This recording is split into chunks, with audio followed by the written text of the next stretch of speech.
El inquisidor, como es economista, realmente sabe que todos los aspectos macroeconómicos, todos los números macroeconómicos son globales y engañan. Por ejemplo, ¿qué demonios tiene que ver la inflación medida por el índice de precios al consumidor con una rentabilidad, por ejemplo, de las AFPs? Son dos cosas distintas, sin embargo se mezclan, ¿no es cierto?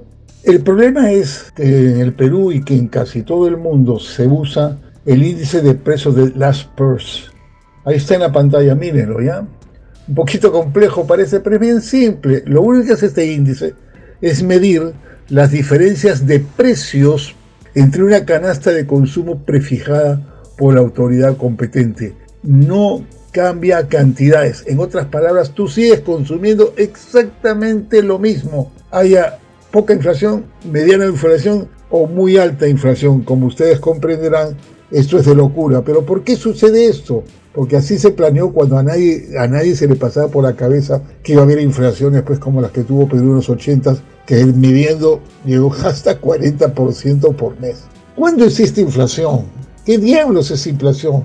Inflación es cuando se produce un incremento general de los precios al compararse dos periodos de tiempo. Afecta a bienes y servicios y con el tiempo reduce el valor de la moneda. Es decir, con la misma cantidad de dinero se puede pagar menos cosas. Insisto, se calcula con el índice de Laspers que mantiene la misma cantidad de consumo demandando cantidades pero oculta solo la variación de los precios en dos periodos. Esta canasta tiene artículos de consumo diario, duradero y de servicios. Al resultado de la medición de dos momentos en el tiempo y en el campo, se le conoce como tasa de inflación. Algunos economistas consideran que una inflación baja no es mala, porque significa una economía sana, puedes un poco subir los salarios, los consumidores comprar más. Pero ¿qué nivel de inflación se considera aceptable? Bueno, pues depende de cada país. Normalmente los bancos centrales, como el de Estados Unidos, que se llama Reserva Federal Fed, o el Banco Central Europeo, creen que 2% al año es una inflación aceptable.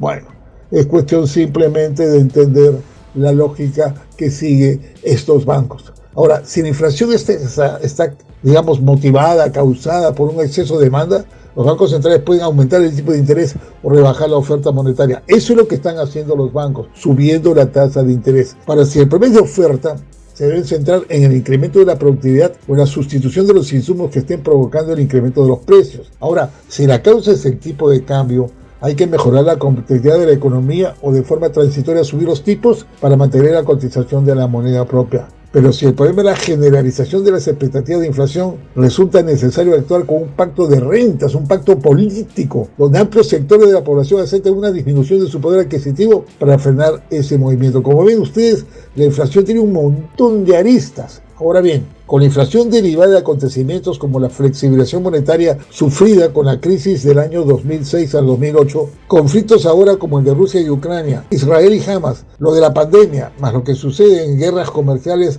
y otras cosas entre Estados Unidos y China, medir la inflación con el índice de precios al consumidor y en ciertos casos con una que se llama subyacente que quita los productos estacionales y quita la energía, la verdad que trae problemas, y se está discutiendo eso en los Estados Unidos con una serie de ajustes que no quiero mencionar porque es un poco que compleja la cosa.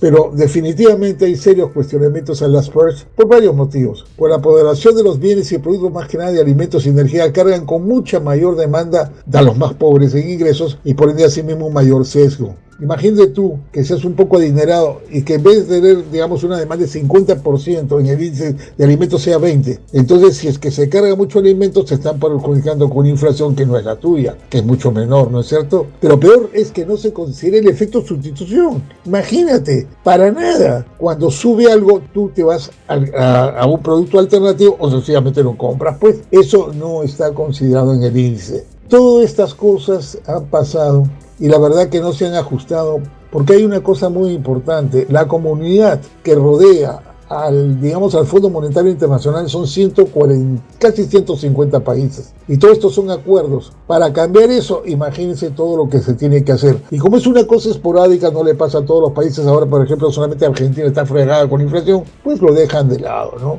Realmente nosotros tuvimos un enorme problema con la medición de la hiperinflación porque eso no existía. y lo que se hizo fue exacerbar a la gente y por supuesto destrozar en ese caso a la moneda que teníamos y hablar de un sol nuevo. Hay mucho más que discutir, pero para terminar, mis amigos millennials, no se puede hacer política monetaria del Banco Central sin política fiscal, vale decir con impuestos. Es indubitablemente un requisito sine qua non ambas políticas. Por eso, si Argentina se llena la boca de que va simplemente a dolarizar y de repente cierra su banco central, si es que no acomete una política fiscal que baje el gasto público, por lo menos tiene que bajar el gasto público 30-40% como deberíamos hacerlo nosotros, que nos sobran los empleos públicos que se salen por las ventanas, eso no funciona. ¿Listo? Hasta cualquier momento.